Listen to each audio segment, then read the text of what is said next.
ನಮಸ್ಕಾರ, ನೀವು ನೋಡ್ತಾ ಇದ್ದೀರಾ ನ್ಯೂಸ್ ಫಸ್ಟ್. ನಾನು ರಾಹುಲ್ ದಯಾನ್. ದೇವ್ರೆ, ಇನ್ನು ಎಷ್ಟು ದಿನ ಈ ಬಡತನನಪ್ಪ? ಒಂದು ಲಾಟ್ರಿ ಹೊಡೆದು ನಾನು ಕೂಡ ಶ್ರೀಮಂತ ಆಗೋ ಹಾಗೆ ಮಾಡಪ್ಪ. ಈ ರೀತಿ ದೇವರಿಗೆ ಅಪ್ಲಿಕೇಶನ್ ಹಾಕೋ ಜನ ದಿನನಿತ್ಯ ಸಿಗ್ತಾರೆ.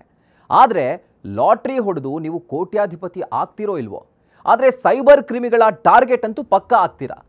ಈ ವಂಚಕರು ನಿಮಗೆ ಕಾಲ್ ಮಾಡಿ ನೀವು ಲಾಟ್ರಿ ಗೆದ್ದಿದ್ದೀರಾ, ಕಂಗ್ರ್ಯಾಚುಲೇಷನ್ಸ್ ಅಂತ ಹೇಳಿದರೆ ನಿಮಗೆ ಅದೇ ಒಂದು ಎಚ್ಚರಿಕೆಯ ಕರೆಗಂಟೆ ಆಗಿರಬೇಕು.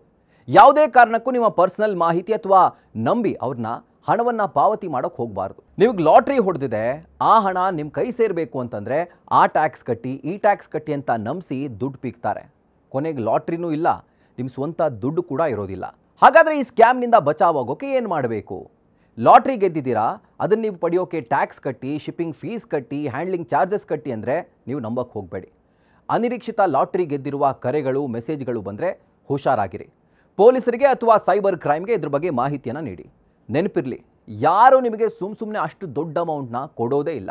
ಹಾಗಾದರೆ ಏನೇನು ಮಾಡಬಾರ್ದು ಈ ಸ್ಕ್ಯಾಮ್ನಲ್ಲಿ ಅಂತ ಅದನ್ನು ಕೂಡ ನೋಡೋಣ. ನಿಮ್ಮ ಪರ್ಸನಲ್ ಮಾಹಿತಿನೋ ಅಥವಾ ಅವ್ರನ್ನ ನಂಬಿ ಹಣವನ್ನು ಪಾವತಿ ಮಾಡೋಕ್ಕೆ ಹೋಗಬಾರ್ದು. RBI ಹೆಸರು ಹೇಳ್ಕೊಂಡು ಕೂಡ ಅವರು ಕರೆ ಮಾಡ್ತಾರೆ. ಆದರೆ ನೆನಪಿರಲಿ, RBI ಯಾವುದೇ ರೀತಿಯ ಅಕೌಂಟನ್ನು ಹೊಂದಿರೋದಿಲ್ಲ. ಹಾಗೂ ಈ ರೀತಿ ಫೋನ್ ಇಲ್ಲ, ಮೆಸೇಜ್ ಮಾಡಿ ನಿಮ್ಮನ್ನ ಡೀಟೇಲ್ಸ್ ಕೂಡ ಕೇಳೋದಿಲ್ಲ. ಫೇಕ್ ಮೆಸೇಜಸ್ಗಳನ್ನು ಆದಷ್ಟು ನಿರ್ಲಕ್ಷ್ಯ ಮಾಡಿ. ನಿಮಗೆ ದೊಡ್ಡ ಲಾಟ್ರಿ ಹೊಡೆದಿದೆ ಅಂತ ಬರುವಂಥ ಕರೆಗಳನ್ನೇ ನೀವು ಅವಾಯ್ಡ್ ಮಾಡಿ.